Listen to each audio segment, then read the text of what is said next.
Hello everybody, how are you doing? It's Katie Jo, and I wanted to talk to you a little bit about some tips about painting your drum. Now I have in front of me, it's going to tell me a buffalo hide drum.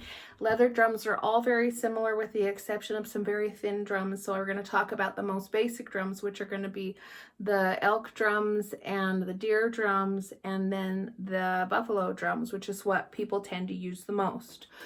So before you paint your drum, what you're going to want to do on your surface is you're going to want to use a sandpaper.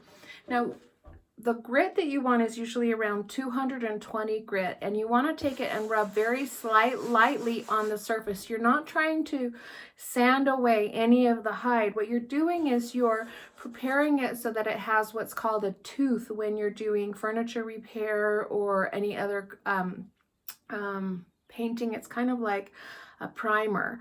But with the natural hide drums, I always like to make sure that I don't inhibit the hide. Whereas like you'll see this is a synthetic drum, and so I don't mind covering the whole thing. But if you'll notice with like the natural hide drums, I usually like to leave a lot of the skin or the hide exposed, just because it's so beautiful in and of itself. It's artwork as of just in its inherent beauty.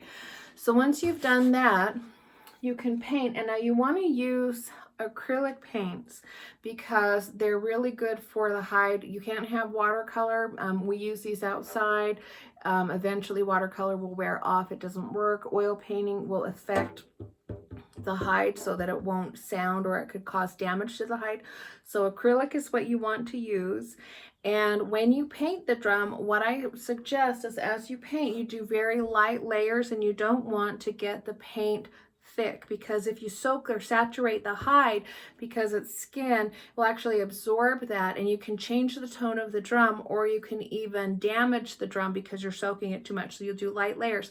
Let it dry while you're painting throughout, and just add layer on layer. In fact, something that I do when I'm commissioned or working on commissions is I typically try to work on 3 drums at a time.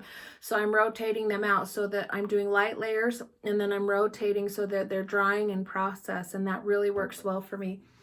The final step is, and I'm looking back to see if I have an example. People are always asking me, do you seal it? Yes, I do. Now, I use polyurethane, and I don't think it's the greatest thing for the hide, but it is good for the painting. Now, when you put a clear coat of polyurethane, you'll leave it on for about 24 hours, and it should be cured. You don't want a thick paint. You don't want a thick coat. You want a thin coat.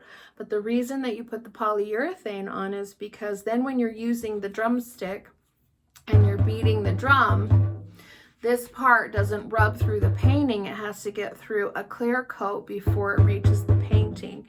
And a lot of people will say, okay, you're painting all of your drums. Does it wear off? Does the paint wear off? And the truth is I don't know anybody who uses their drums more than me as far as painted drums goes.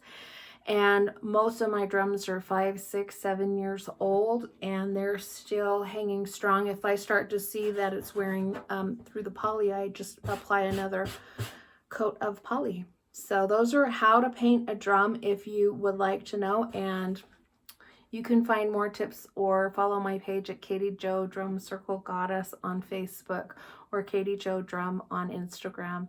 And if you have any additional tips, please comment below, let us know, and share this video. Thanks.